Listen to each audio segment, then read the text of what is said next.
대형마트들이 법규를 위반하며 냉동수산물을 팔고 있지만 처벌이 솜방망이에 그쳐 단속 자체를 비웃는 행태를 보이고 있습니다. 고병원성 조류 인플루엔자 여파로 지역에도 닭과 오리 소비가 줄면서 지자체가 농가와 관련 업소 돕기에 나서고 있습니다. 지방선거를 앞두고 지역의 예비 일꾼들을 소개하는 순서, 오늘은 7국 군수와 군위 군수를 준비하는 예비 후보들을 살펴봅니다. 기초생활수급자로 어렵게 살면서 매년 폐지판 돈을 모아 이웃 돕기 성금을 내온 80대 할머니가 대통령 표창을 받았습니다. 네, 여러분 안녕하십니까? 대구 경북 소식 전해드립니다. 국제대회를 치르기 위해 건립한 대구 육상진흥센터. 하지만 규정에 못 미쳐 국제대회를 치르지 못하는 게 지금의 현실입니다. 국제육상도시를 표방하는 대구시로서는 안타깝고 부끄러운 일입니다. 건설업체의 잘못인지 대구시가 문제인지 책임 소재를 가려야 하는데 대구시가 미온적인 태도를 보이고 있습니다. 이태우 기자입니다. 지난해 4월 대구문화방송은 725억 원이 투입된 대구 육상진흥센터가 국제 규정에 못 미쳐 세계적인 대회를 유치하지 못한다고 집중 보도했습니다. 국제대회를 열기 위해서는 선수들이 몸을 푸는 큰 워밍업 장소가 필요한데 설계에 반영하지 못했다는 내용입니다. 뒤늦게 대구시가 설계와 시공을 책임진 삼성물산에 문제 제기를 했고 결국 150m 떨어진 곳에 새 건물을 2016년 말까지 짓기로 했습니다. 문제는 건축비 85억 원을 누가 얼마만큼 부담하느냐인데 서로 시각차가 컸습니다. 그래서 대구시는 육상진흥센터 준공검사를 미루고 협상을 이어가다가 갑자기 지난해 12월 3일 삼성물산에 준공검사를 내줬습니다. 이로써 삼성물산은 공사잔금 82억 원을 별 어려움 없이 받을 수 있게 됐습니다. 공사 잔금을 받지 못하니까 경영의 어려움, 그다음에 근로자들이 임금을 주지 못하는 그런 상황, 그런 것도 많이 배려를 해야 됐었고. 여기에다 대구시는 준공검사 하루 전에 책임을 가리는 민사소송을 포기한다고 삼성에 약속하고 대신 민사조정을 통해 일부 공사비만 정산하기로 했습니다. 책임 소재를 분명히 따지지도 않고 민사조정을 하기로 하고 다음날 바로 준공검사를 내줘 그에게 잔금을 치른 것은 아주 석연치 않다고 생각됩니다. 면피 행정이니 밀실 행정이라는 비난에도 대구시는 사태를 가장 빨리 그리고 원만하게 해결하는 길이라며 민사조정에만 매달리고 있습니다. 대구시가 명확한 검토 없이 사업을 시작해 일을 그르치더니 결국 그 책임 소재까지 따지지 않고 얼버무리려 하고 있습니다. MBC 뉴스 이태호입니다. 해동을 하고 24시간 안에 팔아야 하는 냉동 수산물을 이틀이나 지난 뒤에 버젓이 팔아온 대형 마트들이 경찰의 무더기로 적발됐습니다. 홈플러스는 대구의 모든 영업점이 적발됐는데 일부 지자체의 처벌은 솜방망이입니다. 한태현 기자가 보도합니다. 대구의 한 대형마트에 진열된 수산물입니다. 해동한 냉동 수산물인데 24시간 안에 팔아야 할 규정을 어기고 2, 3일이 지나도록 팔아오다 경찰에 적발됐습니다. 대구지방경찰청이 지난 2012년 1월부터 지난해 7월까지 전국 홈플러스와 롯데마트 매장에 납품된 냉동 수산물을 점검했는데 대구에서는 홈플러스 9개 모든 매장과 롯데마트 유라점 한 곳이 적발됐습니다. 중소업체의 선진화된 포장 기법을 도입한다고 이렇게 상생 차원에서 이렇게 저희가 진행됐는데 저희가 의도치 않게 고객분들에게 불편을 드려서 좀 죄송스럽게 생각합니다. 경찰은 이들 업체들을 입건하고 해당 지자체에 행정처분을 통보했습니다. 이에 따라 대구 동구청은 홈플러스 동촌점과 롯데마트 유라점에 대해 각각 영업정지 7일과 15일을 부과했습니다. 모범을 보여야 할 대기업에서 부정불량 식품을 판매하기 때문에 당연히 중한 처분을 내린 것입니다. 반면 대구 수성구청과 서구청, 남구청은 홈플러스 영업점에 대해 과징금 부과를, 북구청과 달서구청은 아직도 처분을 내리지 않고 있습니다. 동구청과 다른 처분을 두고 해당 지자체가 주민보다는 대형마트 편에서 행정을 펼치고 있지 않다는 비난이 일고 있습니다. 지역의 지방자치단체들의 조치가 매우 미온적입니다.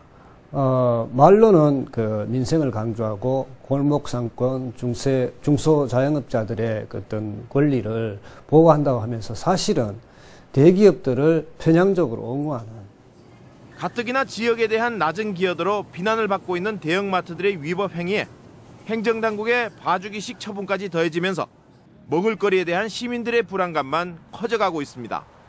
MBC 뉴스 한태현입니다. 전라도에서 발생한 고병원성 조류 인플루엔자 여파가 지역에도 미치기 시작했습니다. 닭과 오리 소비가 급격히 줄고 가격도 떨어지고 있습니다. 보도에 박재형 기자입니다. 점심시간인데도 오리고기 식당이 텅 비어 있습니다. 가뜩이나 설 대목을 타느라 손님이 뚝 끊긴 데다가 최근 AI 여파로 엎친 데 덮친 격으로 매출이 눈에 띄게 줄었습니다. 기존에 비해서 손님들이 많이 떨어지긴 떨어졌거든요. 근데 저희들이 생각하기로는 AI 영향일 수도 있고 또 한편으로 보면 지금 설 밑이라서 그런 경향도 있을 거라 생각하고 있는데. 축산물 가격 동향에서도 AI 영향을 엿볼 수 있습니다. 최근 10일 사이에 소비가 부진한 닭고기 가격은 지속적인 하향세를 보이고 있습니다. 반면 쇠고기와 삼겹살 가격은 올라 닭과 오리의 대체재로 수요가 몰리고 있습니다. 이런 가운데 영천시가 닭과 오리고기 소비 촉진 행사를 지역에서 처음 열었습니다. AI가 전혀 발생하지도 않은 지역에서 이런 행사가 빠른 게 아니냐는 시각도 있지만 AI 사태가 쉽사리 진정되지 않아 농가와 자영업자들의 피해를 최소화하기 위해서 마련됐습니다.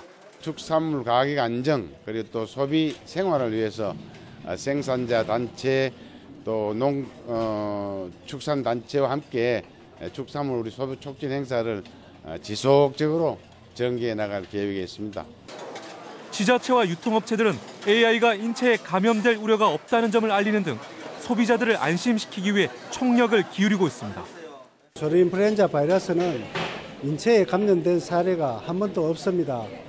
음식을 조리할 때에 70도씨 이상에서 익혀 자시면 인체에 아무런 영향이 없습니다. 닭과 오리와 관련된 유통업체와 자영업자, 농민들은 조류 인플루엔자 여파가 장기화되지 않기만을 간절히 바라고 있습니다. MBC 뉴스 박재영입니다. 남북권 신공항 추진을 위한 영남 지역 항공 수요조사 중간 용역 결과가 다음 달에 발표될 예정인 가운데 수요조사가 끝나는 오는 8월에 맞춰 신공항 타당성 검토 용역이 조기에 착수될 수 있도록 관련 지자체와 정치권이 힘을 모으기로 했습니다. 국회 국토교통위 소속 새누리당 이종진 의원은 다음 달 수요조사 중간 용역 결과가 발표되면 올 상반기 안에 사전 타당성 검토 용역에 착수할 수 있도록 임시국회에서 정부에 요청하는 한편 이를 위해 영남권 5개 지자체와 연계하겠다고 밝혔습니다. 올 연말 시작될 경상북도 청사 이전을 앞두고 경북 동남권 지역에서 도청 제2청사 건립을 요구하고 있습니다. 경북 북부권은 반발하고 있는데요. 경상북도 제2청사 논란을 김철우 기자가 정리했습니다. 대구 인근과 동해안 지역 시군 의회들은 도본청은 북부 지역으로 가더라도 동남권을 위한 제2청사가 필요하다고 주장하고 있습니다. 도민의 과반수 이상이 대구를 중심으로 거주하고 이 현상에서 신청사로 이전하게 되면 동남권 주민들의 민원 처리와 행정 수요에 따른 시간적, 공간적 불편 해결은 물론 도의 균형 발전에도 제2청사가 꼭 필요하다고 생각하고 있습니다. 경북 북부 지역은 강력하게 반발하고 나섰습니다. 저희들도 지난 21일 날 북부 지역 12개 시군 의장들이 모여서 이 결의문 또 채택을 했습니다. 지금 이 시점에서 하는 건 타당성이 않고 우리는 제2청사 건립을 다시 문제 삼는 것은 북부 지역에서는 절대 허용하지 않는다는 그렇게 결의도 채택을 했습니다. 동남권에서는 얼마 남지 않은 선거에 주요 이슈로 부각시킬 태세입니다. 청사도 큰 청사가 있을 수 있고 적은 청사들 기능만 다 갖추면 되는 거니까 그걸 공략할 수 있는 사람이 제가 보기에는 동남권에 환영을 많이 안 받겠습니까? 경상북도 측에서는 당초 이전 대상을 일부 조정할 수 있다는 입장을 밝혔습니다. 경북에 있는 산하기관은 그대로 유지를 하고 대구시 구역 안에 있는 유관기관을 이전하는 걸로 방향이 그려졌습니다. 지방선거를 앞두고 도청 제2청사가 민감한 이슈로 떠오르고 있습니다. MBC 뉴스 김철우입니다. 기초생활수급자로 어렵게 살면서도 폐지판 돈을 모아 이웃 돕기 성금을 냈던 문경의 윤동여 할머니가 대통령 표창을 받았습니다. 할머니는 건강 때문에 더 이상 폐지를 줍지 못하는 게 못내 아쉽다고 말합니다. 이정희 기자가 보도합니다. 할머니는 오늘도 못 쓰는 종이를 주워 담습니다. 비가 오나 눈이 오나 하루도 쉬지 않고 못 쓰는 종이를 찾아 단칸방에서 난방도 하지 않고 생활하면서 매년 폐지를 모아 수백만 원씩 이웃 돕기 성금을 내곤 했던 윤동여 할머니. 지금은 할머니의 모습이 많이 달라졌습니다. 고령으로 혼자 생활하기가 어려워지면서 지난해부터 노인 요양시설에서 보살핌을 받고 있기 때문입니다.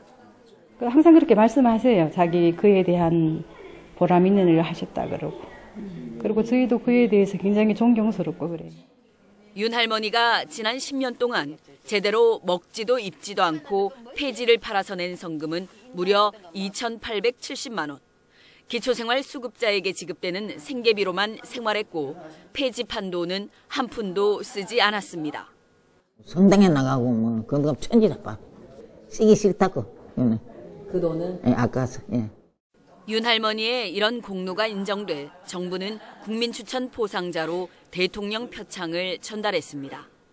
보통 사람이 할 수 없는 부분이지 않습니까? 자기도 살기 어려운데 굉장히 어렵게 살았거든요. 그 돈을 모아가지고 주민들을 돕는다는 건 대단한 일이죠. 윤 할머니는 더 이상 폐지를 줍지 못합니다. 수상의 기쁨보다는 남을 도울 수 없다는 안타까움이 더 앞섭니다. 그만은 감지도 못했는데 이런 상을 주니 고맙지 뭐. 하고 싶어요, 그것도. 네? 하고 싶지 뭐. MBC 뉴스 이정희입니다. 서울 북부지법 제11형사부는 대우건설로부터 현금 5억 2천만 원을 받은 혐의로 구속 기소된 이우석 전 칠곡군 부군수에게 징역 9년에 벌금 5억 2천만 원, 추징금 4억 9천만 원을 선고했습니다. 이 전 부군수는 2011년 경북도청 이전 추진단장 재직 당시 시공사 선정 과정에서 당시 대우건설 비상계획관을 지낸 형을 통해 대우건설로부터 5억 원을 받은 혐의로 형과 함께 지난해 10월 구속 기소됐습니다.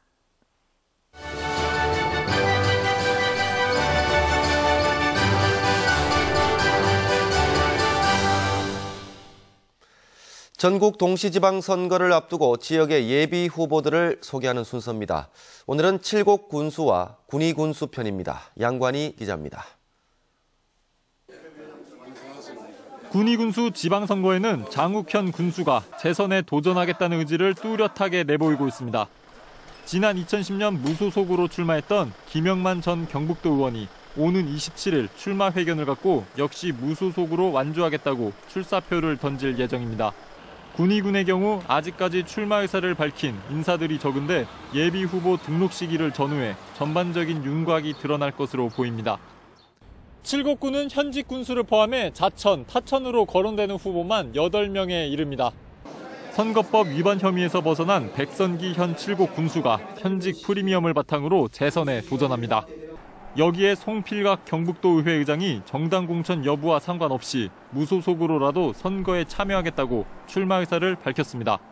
지난 2011년 칠곡 군수 보궐선거에 출마했던 조민정 새누리당 중앙위원회 총괄간사 역시 재도전 의지를 보였습니다. 배상도 전 칠곡 군수는 정당 공천 폐지 여부에 따라 입장을 정리할 것으로 보입니다. 지난 2012년에 명예퇴직한 안종록 전 경상북도 건설방재국장과 역시 지난달 정년 퇴임한 임주택 전 칠곡 경찰서장이 정당 공천 여부와 관계없이 출마 의사를 밝히고 있습니다.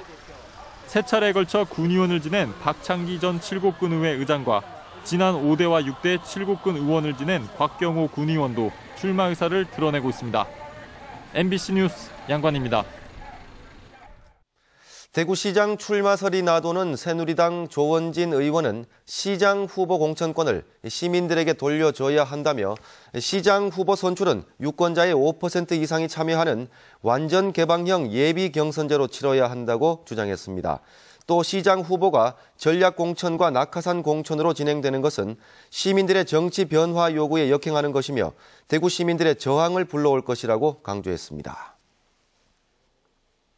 경상북도 선거관리위원회가 오는 6월 치러질 제6회 전국 동시지방선거에 선거 비용 제한액을 공고했습니다.